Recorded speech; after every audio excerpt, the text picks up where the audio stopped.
നോക്കാം ഈ മണിക്കൂറിലെ ടോപ്പ് ഹെഡ്ലൈൻസ്.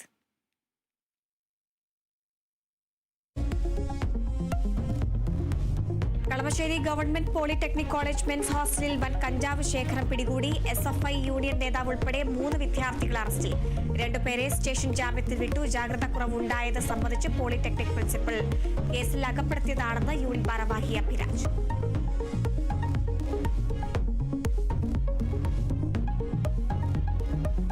തിരുവന്നൂർ ബാങ്ക് തട്ടിപ്പ് കേസിൽ ചോദ്യം ചെയ്യലിനുടൻ ഹാജരാവില്ലെന്ന് കെ രാധാകൃഷ്ണൻ MP. അന്വേഷണത്തെ നേരിടാൻ ഭയമില്ല, പാർലമെന്റ് നടക്കുന്നതിനാണ് ഹാജരാവുന്നതെന്നും വിശദീകരണം.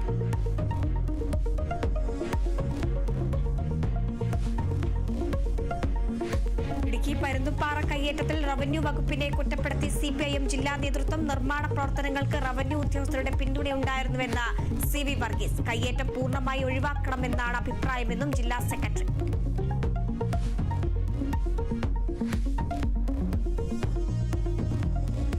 തിരുവനന്തപുരം നെയ്യാറ്റിൻകരയിൽ ദന്ത ഡോക്ടർ ജീവനൊടുക്കിയ നിലയിൽ മരിച്ചത് 31-കാരി സൗമ്യ.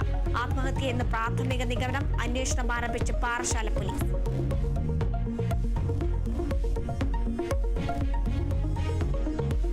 മീനമാസ പൂജകൾക്കായി ശബരിമല നട ഇന്ന് തുറക്കും. 18-ാം പടി കയറി വരുന്ന ഭക്തർക്ക് പുതിയ പാതയിലൂടെ ദർശനം നൽകുന്ന സംവിധാനത്തിന്റെ ട്രയലും ഇന്ന് ആരംഭിക്കും.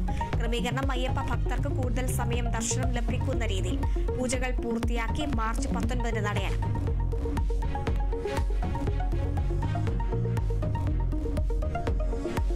സംസ്ഥാനത്ത് അടുത്ത 3 ദിവസം ചൂട് കനക്കുമെന്ന് മുന്നറിയിപ്പ്. സാധാരണയേക്കാൾ 2 മുതൽ 3 ഡിഗ്രി വരെ താപനില ഉയരും. ജാഗ്രത പാലിക്കണമെന്ന് കാലാവസ്ഥാ കേന്ദ്രം.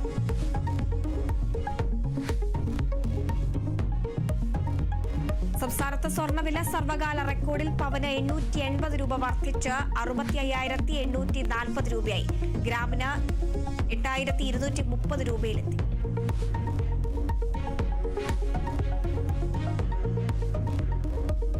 കാനഡയിലെ പുതിയ പ്രധാനമന്ത്രി മാർക്ക് കാർണിയുടെ സത്യപ്രതിജ്ഞ ഇന്ന്. മന്ത്രിസഭയിൽ കാർണിയടക്കം 37 മന്ത്രിമാർ. അവസാനമാകുന്നത് ജസ്റ്റിൻ ട്രൂഡോയുടെ 10 വർഷക്കാലത്തെ ഭരണത്തിൽ.